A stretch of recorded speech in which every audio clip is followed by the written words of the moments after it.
German Shepherd dog in a snowstorm. The wind outside roared like a living beast, carrying with it endless sheets of snow that buried everything in sight. The night was dark and unforgiving, the kind of storm that made even the hardiest of creatures seek shelter. From inside my small wooden cabin, nestled deep in the wilderness, I could hear the fury of the blizzard raging beyond the walls.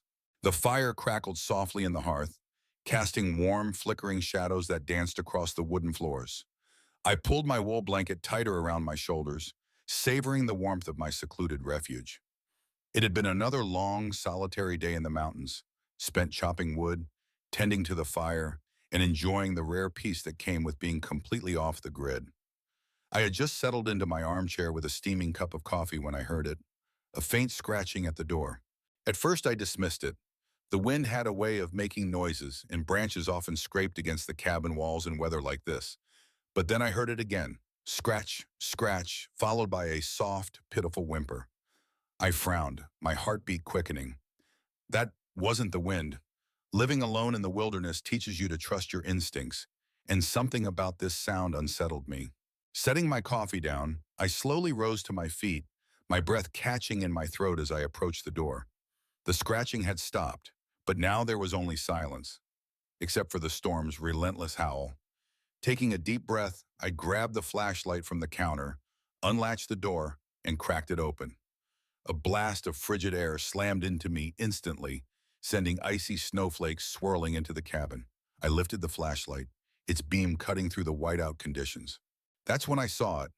A lone German shepherd stood just beyond the porch, his body barely visible beneath the thick layer of snow covering him.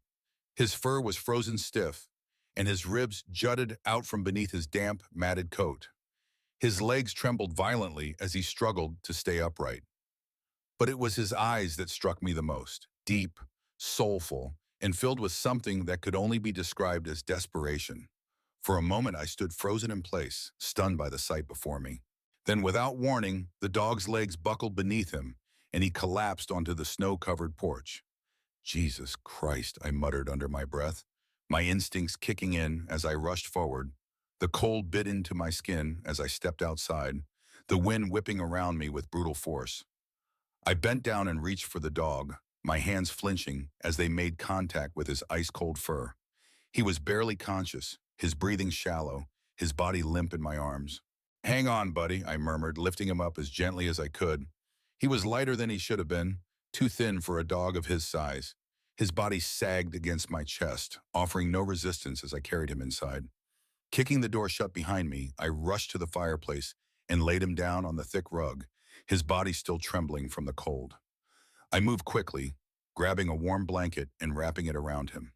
My hands shook as I worked, rubbing his fur, trying to bring warmth back to his frozen body. His breathing was shallow, almost imperceptible, and for a horrifying moment I feared I was too late. "Come on, stay with me," I whispered, my voice breaking slightly. I sprinted to the kitchen, filling a bowl with lukewarm water and grabbing an old towel. Kneeling beside him, I began to gently rub his paws, trying to restore circulation. The storm continued to rage outside, the wind howling like a chorus of restless spirits. But inside, the fire burned steadily, filling the room with a comforting heat. Minutes passed, then, finally, a sign of life. The dog's ears twitched, just slightly. A rush of relief surged through me. "That's it. Good boy," I murmured, continuing to warm his body with slow, careful strokes. His tail gave the faintest of movements. His breathing, though still weak, had steadied slightly. And then, after what felt like an eternity, his eyes fluttered open. Just for a second, his gaze met mine, deep, dark brown eyes filled with exhaustion and trust. "You're safe now," I said softly, though I wasn't sure if he could hear me. As I sat beside him, watching his chest rise and fall in shallow breaths, a strange feeling settled in my chest. This wasn't just any lost dog wandering through the storm. He had made it to my doorstep, through the brutal cold and snow, against all odds. And whatever had brought him here, I knew this was only the beginning. A desperate fight for survival. The storm outside showed no signs of letting up. The wind howled through the trees, boa trees, rattling the cabin's windows and causing the shutters to creak. Snow piled against the walls, sealing my little home in an icy embrace. But inside, the fire crackled steadily, casting warm, flickering light across the wooden floors. The contrast between the raging blizzard and the calm sanctuary of my cabin was stark. Yet at that moment, all my attention was fixed on the fragile life lying before me. The German Shepherd was still barely moving, his body curled on the thick rug near the fire. He was wrapped in a heavy blanket, but his fur remained damp and frozen in patches. His breathing was shallow, and his ribs protruded beneath his matted coat, a sign that he had been without proper food for a long time. Every now and then, his ears twitched slightly, a small sign of life that kept me hopeful. I kneeled beside him, gently rubbing his fur to help restore circulation. I had already given him some lukewarm water, but he had barely responded, too weak to drink more than a few laps. The fact that he had taken any water at all was encouraging, but he needed more than just warmth. He needed food, strength, and time to recover. "You're safe now, buddy," I murmured, even though I wasn't sure if he could hear me. Despite my words, a gnawing fear lingered in my chest. What if he didn't make it through the night? What if I had found him too late? Pushing those thoughts aside, I stood and made my way to the kitchen. I needed to find something he could eat, something that would be easy on his stomach. Digging through my small pantry, I settled on some chicken broth.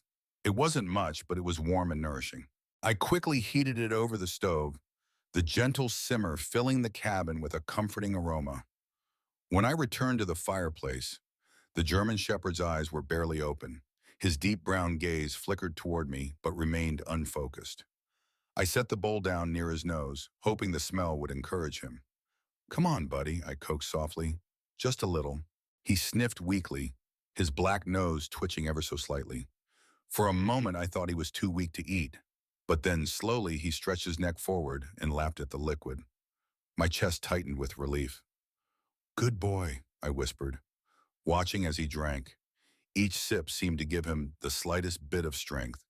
He wasn't gulping it down like a starving animal. He was too weak for that. But he was drinking, and that was enough for now. After a few minutes, his head drooped again, his eyes fluttering shut. He had only managed a small amount, but it was a start. I reached out, stroking his head gently, feeling the rough texture of his fur beneath my fingers. "You've been through a lot, haven't you?" I murmured. His body, though still weak, no longer trembled as violently as before. The fire's warmth was beginning to do its job, melting away the ice that had nearly stolen his life. His breathing, though shallow, was steady now. I leaned back, exhaling slowly. He was holding on, but questions swirled in my mind. Where had he come from? How long had he been out in the storm? And why had he chosen my cabin of all places? I glanced toward the door, thinking about the tracks I had seen just outside. When I had carried him in, I had barely noticed the paw prints in the snow, his, leading straight to my doorstep. But had there been others? Another animal? A person? The thought sent a shiver down my spine. I looked back at the dog. His fur was dirty, tangled with ice and bits of debris. He had clearly been wandering for a long time, but there were scars beneath the fur, old wounds, faded but unmistakable. This wasn't just a lost pet. This dog had seen hardship. My eyes drifted toward his paws. They were rough and cracked, worn from too many miles of walking over ice and rough terrain. He had traveled a great distance to get here, but why? The storm outside continued its merciless assault on the world beyond my walls. I could hear the wind shrieking through the trees, rattling the branches like bones. It was the kind of night where even the strongest creatures sought shelter. Yet somehow, against all odds, this dog had made it here. I couldn't shake the feeling that it wasn't a coincidence. Time passed slowly. I kept watch over him, checking his breathing every few minutes, ensuring that he was warm enough, that his body wasn't giving up. The fire burned steadily, casting a golden glow over the room. Every now and then, I reached out to touch him, reassured by the gentle rise and fall of his chest. Hours slipped by. The snowstorm raged on, but inside the cabin, a quiet battle was being fought, a battle for survival. At some point, exhaustion caught up with me. I leaned back in my chair, my eyes heavy, my mind drifting. But just as sleep threatened to claim me, a soft sound made my eyes snap open. The German Shepherd stirred, It was just a slight movement. His ears twitched. His tail gave the faintest flicker. But it was enough to make my heart race. His breathing had deepened. The trembling had lessened. Slowly, as if it took every ounce of strength he had left, his eyes opened. For the first time, he truly looked at me. Not just a flicker of recognition. Not a momentary glance before exhaustion dragged him back under. This time, his gaze locked onto mine. Deep brown eyes filled with something I couldn't quite describe. Gratitude, trust, perhaps even determination. I swallowed hard, my throat tight. "Hey, buddy," I murmured. He didn't move much, but his tail gave another tiny wag. Just once. And in that moment, I knew he wasn't giving up. Neither was I. A second visitor in the storm. The fire had burned low, its embers glowing softly in the dim light of the cabin. The storm outside still raged, though I could sense a subtle shift. Perhaps the worst of it had passed. The German shepherd, now wrapped in layers of warmth, lay curled near the hearth, his body no longer trembling as violently as before. His breathing had deepened, steadier than when I first carried him inside.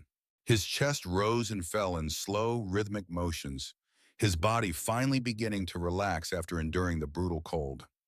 I sat nearby, sipping a cup of coffee, watching him closely.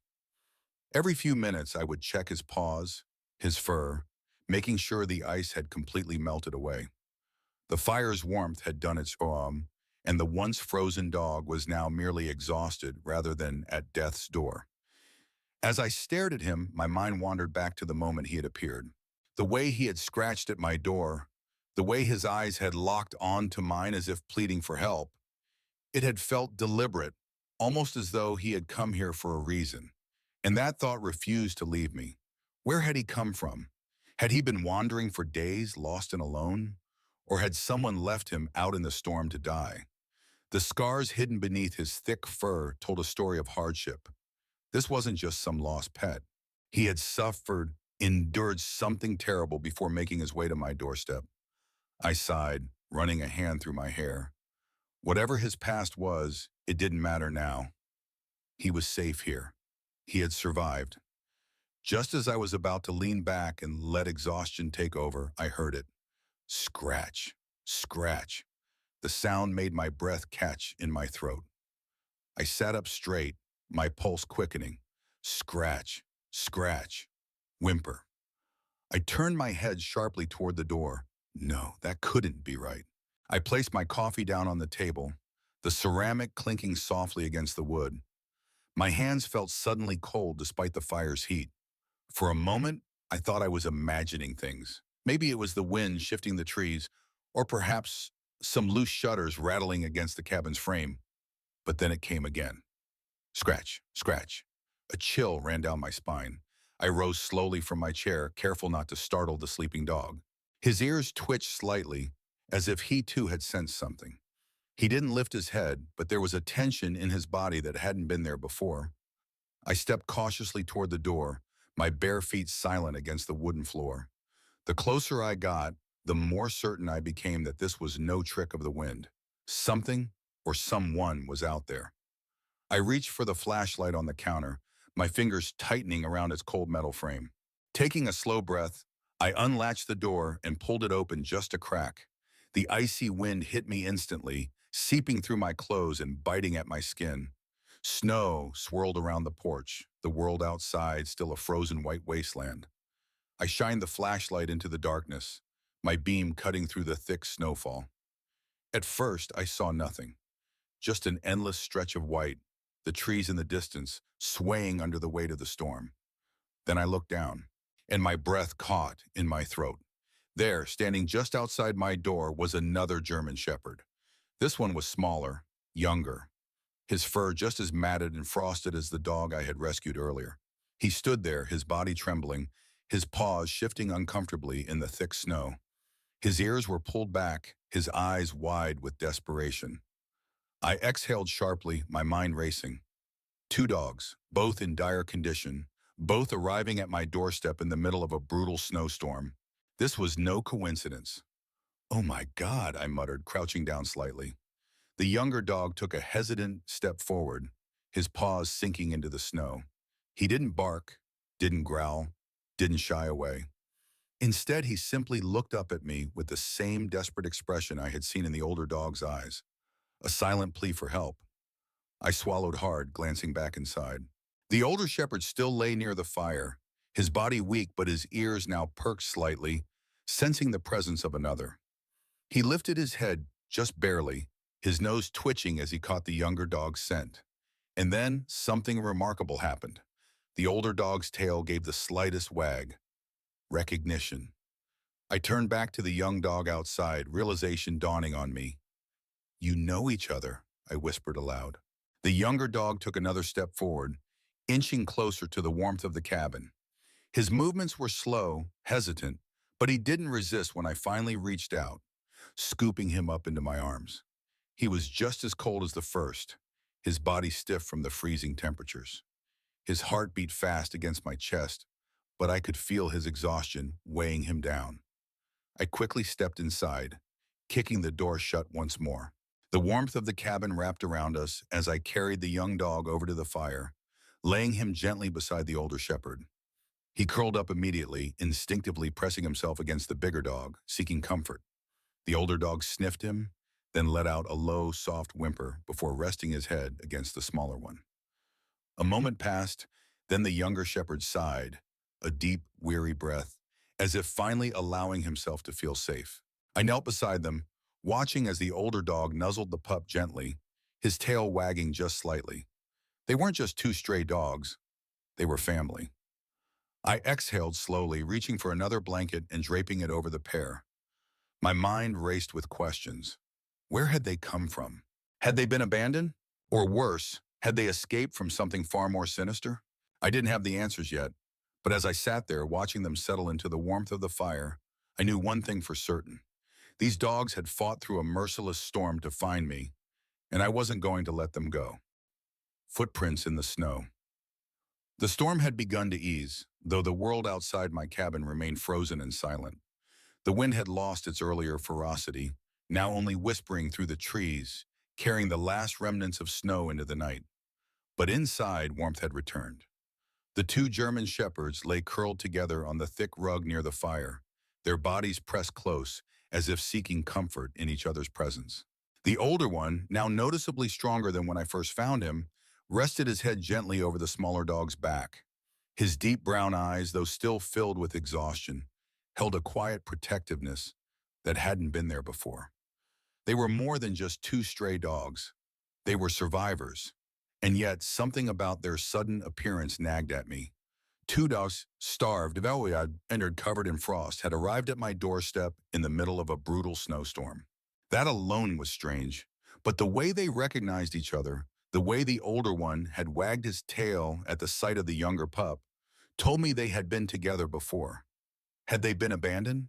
Had they escaped from something? Or worse, had they been running from someone?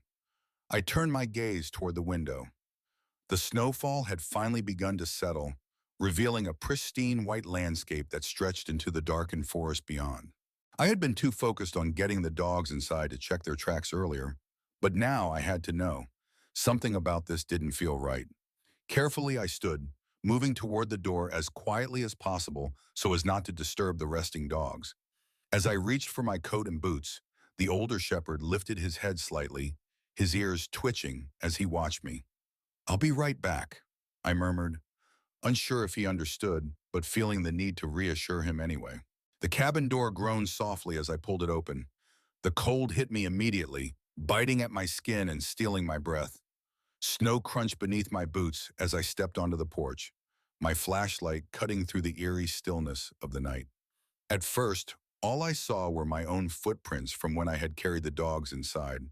But as I moved further, scanning the snow just beyond the porch, my stomach twisted. There, half buried beneath a fresh layer of snow, were the tracks. Two sets of paw prints led straight to my cabin. The larger prints belonged to the older dog, and the smaller ones to the younger pup. They had come from the direction of the woods, their tracks weaving unsteadily through the snow, as if they had been struggling to move forward. But that wasn't what made my breath catch in my throat. A third set of tracks accompanied them. Footprints. Human. I swallowed hard, my heart pounding as I crouched down to examine them more closely. They were deep, heavier than the paw prints, suggesting that whoever had made them had been walking with effort, perhaps against the storm, or maybe carrying something. The tracks zigzagged alongside the dog's prints, sometimes overlapping them, but what sent a shiver down my spine wasn't just the presence of human footprints, it was the way they ended. The dog tracks continued all the way to my porch, but the human footprints, they stopped, abruptly right at the tree line. I stood up, my breath visible in the frigid air, my eyes scanning the dark forest ahead. There was no sign of movement, no indication of anyone lurking in the shadows. But the sight of those tracks sent a clear message. Someone had been out there with these wow, and for some reason, they hadn't followed them to the cabin. Had they abandoned the dogs? Had they been watching from the trees as the animals struggled toward me? Or had something happened to them before they could make it out of the storm? I tightened my grip on the flashlight, my pulse racing as I took a hesitant step closer to the tree line. The snow was still thick, making it difficult to tell how long the tracks had been there before the fresh snowfall partially covered them. A part of me wanted to turn back, to go inside and pretend I hadn't seen the footprints at all. But another part of me, something deeper, more instinctual, refused to let it go. I needed to know the truth. Taking a deep breath, I followed the footprints. Each step felt heavier than the last, the silence of the night pressing in around me. The deeper I moved into the trees, the colder the air seemed to grow. My flashlight's beam flickered slightly as I stepped over the fallen branches. My eyes locked on the footprints ahead. Then, suddenly, the tracks stopped. The snow was disturbed, uneven, as if something or someone had fallen. My stomach twisted. I crouched down, brushing away some of the fresh snow, revealing the deeper imprint beneath. The shape was unmistakable. Someone had collapsed here, but there was no sign of them now. No body, no trail leading away, just nothing. A cold dread crept up my spine as I stood scanning the forest around me. The trees stood still, their darkened forms stretching into the endless night. No movement, no sounds, just the heavy silence of a place untouched. But I wasn't convinced. Someone had been here, and if they weren't here now, where had they gone? I swallowed hard, my fingers tightening around the flashlight. A flicker of hesitation ran through me. Whatever had happened here, whatever had brought those dogs to my doorstep, wasn't over. I turned back toward the cabin, glancing once more at the empty space where the footprints had vanished. Then, from behind me, a soft crack, like a branch snapping underfoot. My entire body went rigid. My breath caught in my throat. Slowly, I turned my head, my flashlight trembling slightly in my grip, but there was nothing, only the empty forest, stretching into the darkness. For a long moment, I stood there listening, waiting, but the sound never came again. Shoving down the unease clawing at my chest, I turned and made my way back toward the cabin, my steps quicker than before. I forced myself not to look back, though every instinct screamed at me to check behind me. As I reached the porch, I paused for a moment, looking down at the paw prints leading inside. The dogs had come here for a reason, and whatever had happened out there in the storm, I had a feeling I was about to find out. The dark truth, hidden in the snow, the warmth of the cabin wrapped around me as I stepped inside, but the cold from outside lingered in my bones. My mind was racing, replaying what I had just seen, the human footprints leading to the tree line, stopping abruptly, as if someone had vanished into thin air. The thought made my stomach twist, but I forced myself to focus on what was in front of me. The two German shepherds were still curled near the fire. The older one lifted his head slightly, his deep brown eyes watching me with quiet awareness. The younger one remained nestled against him, his smaller frame rising and falling with slow, steady breaths. I hesitated near the door, glancing back one last time before locking it. Something wasn't right. I moved toward the dogs, crouching beside them, my fingers gently running through the older one's fur. He was warming up, regaining strength, but he had been through something terrible, something neither of them could tell me in words. Instead, I had to follow the clues, and the first place to start was their past. I stood and moved to grab my coat again. I needed to find out where they had come from, and there was only one way to do that: following their tracks back into the forest. The older shepherd let out a low whimper, his ears twitching as he watched me prepare to leave. I knelt back down, resting a hand on his head. "I'll be back, buddy." "But I did he?" I murmured. "I just need to figure out what happened to you two." His eyes stayed on me for a moment before he sighed, resting his head back down. Taking a deep breath, I pulled my coat tight and stepped back outside. The night was still, eerily so, as I retraced my steps to the tree line. My flashlight cut through the darkness, illuminating the tracks I had seen earlier. I followed them, each step leading me deeper into the unknown. The forest was dense, the snow crunching loudly beneath my boots. The footprints were erratic, weaving in and out of the dog's tracks, as if the person had been wandering aimlessly or running from something. After nearly 20 minutes, the trees began to thin, revealing a small clearing, and at the center of it stood an old, abandoned shed. My breath caught in my throat. The structure was barely standing, its wooden walls weathered and rotting. The roof sagged under the weight of the snow, and the windows were covered in grime. Something about it sent a wave of unease through me. Had this been where the dogs had come from? Had they escaped from here? Swallowing my hesitation, I stepped forward. The wind whispered through the trees, sending a chill down my spine as I reached for the shed's door. The metal handle was freezing beneath my fingers. With a slow breath, I pushed it open. The door creaked loudly, echoing in the silence. Inside, the air was stale, thick with the scent of damp wood and something else, something metallic: blood. The weak moonlight filtering through the cracks in the walls revealed what lay within. 4 cages lined the far side of the shed, empty now, but unmistakable. Chewed-up blankets and broken bowls littered the ground, remnants of whatever had been kept here. I stepped closer, my stomach tightening. The metal bars were bent in places, rusted locks hanging open. Some of the cages had scratch marks on the inside, deep grooves etched into the metal as if something had tried desperately to escape. I reached out, running my fingers along one of the bars. The dogs had been here, but for how long? And who had put them here in the first place? A shuffling sound made me freeze. My heart pounded as I spun around, my flashlight darting across the shed. The room was empty, but the sound had been real. I wasn't alone. Then I saw it. A small, leather-bound notebook sat on a makeshift table near the wall. Slowly, I reached for it, flipping it open. The pages were worn, filled with handwritten notes, dates, and descriptions. My stomach twisted as I scanned the words. It was a log, and it detailed the dogs that had been kept here. The entries were brief but disturbing. Subject: male German Shepherd, strong, obedient, potential for resale. High. Subject: young, underweight, needs more training, value unknown. Subject: injured, may not survive, remove if necessary. My grip on the book tightened. This hadn't just been a random place where the dogs had been abandoned. This had been a prison. And the worst part? Whoever had kept them here had been selling them. A sickening realization washed over me. The scars on the older shepherd's body, the way the younger one was so underfed, the desperation in their eyes when they arrived at my cabin. These weren't just stray dogs. They had been captives. And someone had let them go. Or someone had lost them. I snapped the book shut, my jaw clenched with anger. Whoever had done this was out there, and they had left more than just footprints in the snow. A low growl rumbled from behind me.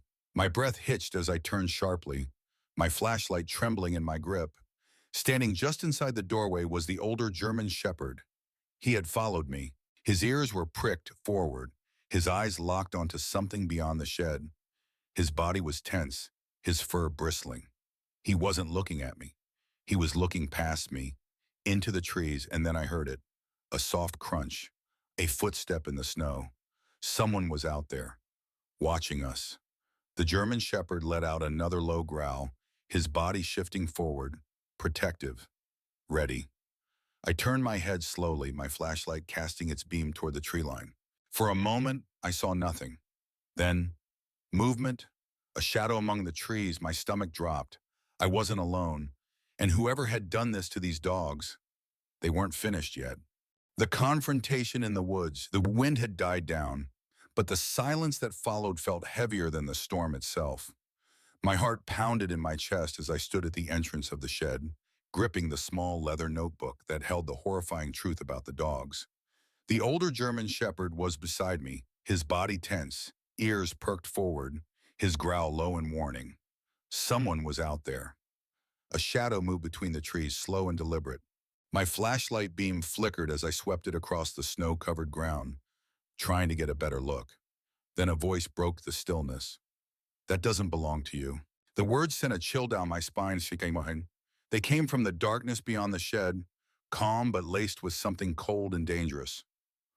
My grip tightened on the notebook as I turned to face the voice. A man stepped into view. He was tall, dressed in a heavy winter coat with the hood pulled up, but the firelight from my flashlight caught his face. Sharp, weathered, eyes filled with something that made my stomach twist. He wasn't afraid, he wasn't caught off guard, he was in control. The German shepherd beside me let out a sharp bark, stepping forward slightly, positioning himself between me and the stranger. I swallowed hard. "Who are you?" My voice was steady, but inside my nerves were fraying. The man smirked, though it didn't reach his eyes. "You don't know what you're involved in. Leave that notebook here, and we won't have a problem." I glanced down at the worn pages, the names, the descriptions, the proof of whatever operation this was. The dogs hadn't just been abandoned. They had been stolen, mistreated, used for something sinister, and he wanted to cover it up. "You did this to them," I said, my voice low but firm. "You locked them up, starved them." His smirk faded. They were property, nothing more. Rage boiled in my chest. They're living beings. They fought to survive, and now they're free. I took a step back toward the shepherd. "And you're not taking them back." The man's jaw tightened. For a moment he was silent, eyes darting toward the dog beside me. The older shepherd was bristling, his teeth bared now, ready to defend me if necessary. Then without warning, the man moved. He lunged forward, reaching for me, for the notebook. The shepherd reacted first. With a fierce bark, he leapt between us, his body crashing into the man's legs. The stranger stumbled, cursing as he tried to regain his footing, but the dog wasn't finished. Snarling, he snapped at the man's arm, forcing him to stumble back toward the trees. "Damn dog," the man spat, pulling himself free. But I wasn't about to stand still. I used the distraction, clutching the notebook tightly as I turned and ran. The German shepherd bolted after me, his paws kicking up snow as we raced back toward the cabin. My heart hammered against my ribs. Was he following? Was he going to try again? The cold air burned my lungs, but I didn't stop. The cabin's outline appeared through the trees, and for the first time, I dared to hope we had made it. Then, a gunshot rang out. The sound split through the night like a thunderclap. I skidded to a stop, my breath frozen in my throat. The shepherd beside me stopped too, his ears pinned back, his eyes locked on the darkness behind us. Footsteps crunched against the snow. Slow, purposeful. The man was following. I turned sharply, my mind racing. I had no weapon, nothing to fight with except the dog beside me and the evidence in my hands. The shepherd was still in front of me, his body low, muscles coiled. I had to make a choice. Quickly, I sprinted the last few steps toward the cabin, yanking the door open and ushering the dog inside. The younger shepherd, who had been resting near the fire, lifted his head groggily, sensing the tension in the air. I slammed the door shut, locking it. My breath came fast and uneven. Outside, the footsteps had stopped. The man wasn't charging the cabin. He wasn't breaking down the door. He was waiting. I moved quickly, grabbing my phone and dialing the authorities. My fingers shook as I gave them my location, explaining what had happened, about the dingoes, the shed, the notebook. As I spoke, the older shepherd sat by the door, his ears twitching. He was listening, and then the sound of retreating footsteps. I paused, straining to hear. The man was leaving, or at least pretending to. Minutes passed. I stayed frozen in place, the dogs pressed against my legs, their bodies warm despite the cold lingering in the room. Then headlights appeared through the trees. The authorities arrived. It took only a few moments to explain everything. The dog, the notebook, the man in the woods. They swept the area, but he was already gone, vanished into the night like a ghost. But they had enough. The evidence I held in my hands, the names, the descriptions, was more than enough to open an investigation. They promised to track down whoever was responsible. And the dogs? They weren't going anywhere. The older shepherd, Hero as I later named him, had saved my life, and the younger one had fought just as hard to survive. As I sat on the floor beside them, running my fingers through their fur, I knew this wasn't just their rescue story. It was mine too.